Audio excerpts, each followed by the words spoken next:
ఇప్పుడే country delight యాప్ని download చేసుకోండి. Download the country delight app now.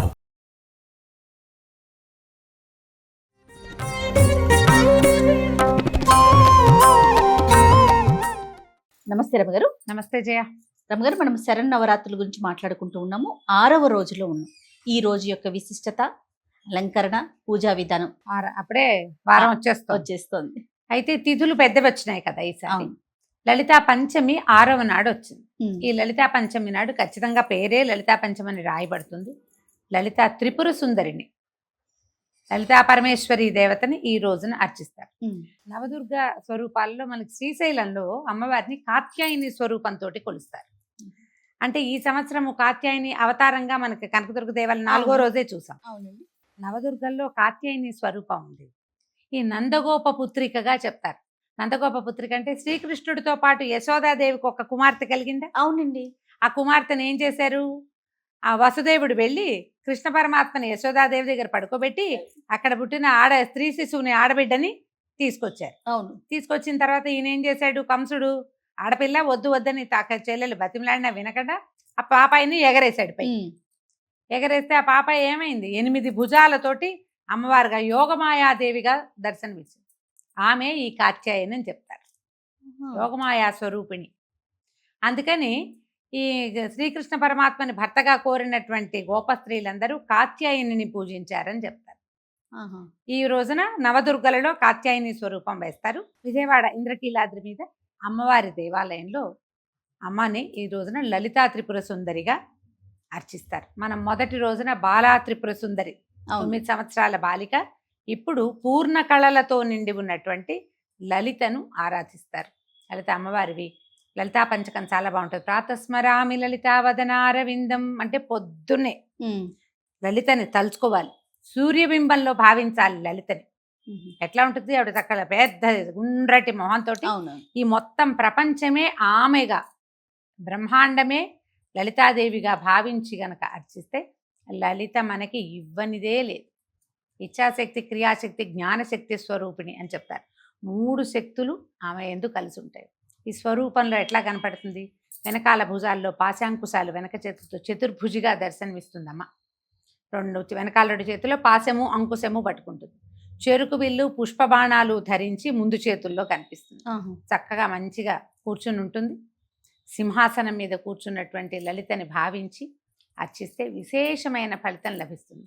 ఈ లలితా స్వరూపానికే ఒక ప్రత్యేకమైన గాథ చెప్తారు. మన్మథుని దహించాడు పరమేశ్వరుడు. అవును. ఇది ఎప్పుడు జరిగింది, సతీదేవి వియోగం తర్వాత తారకాసుర సంహారం కోసం పరమేశ్వరుడికి సంతానం కలిగితేనే అతడి వల్లే తారకాసురుడి మరణం అని చెప్పబడి, అప్పుడు సతీదేవి పార్వతీదేవిగా హిమోత్పర్వత పుత్రికగా జన్మించింది.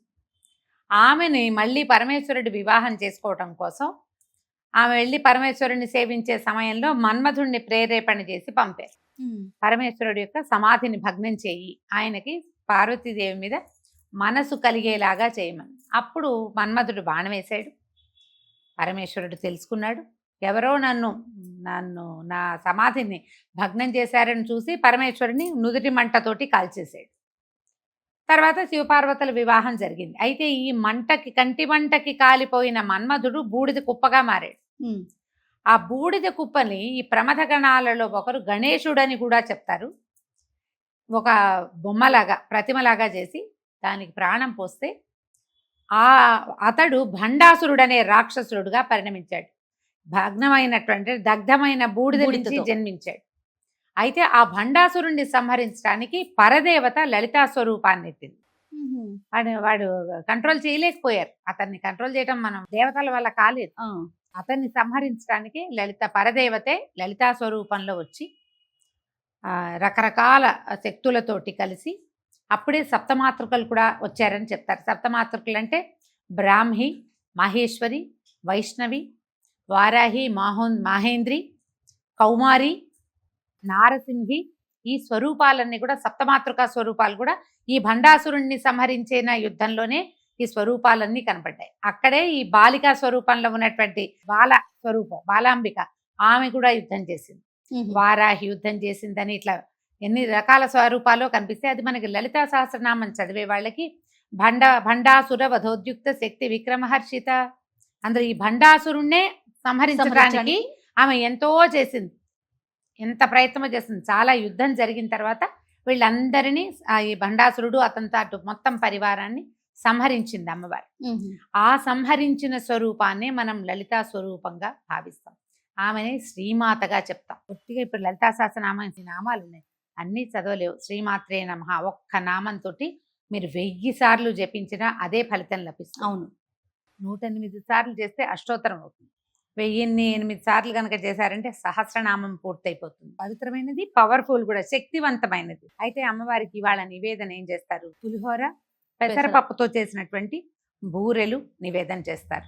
మన శక్తియుక్తుల ప్రకారం మామూలు రోజువారీ చేసినట్టే కొంచెం పులగం చేసుకోవటం, కాస్త పానకము, కొద్దిగా వడపప్పు, ఏ ఫలాలు ఋతువులో దొరికేటువంటి అన్ని రకాల ఫలాలు, కొంచెం కొబ్బరికాయలు.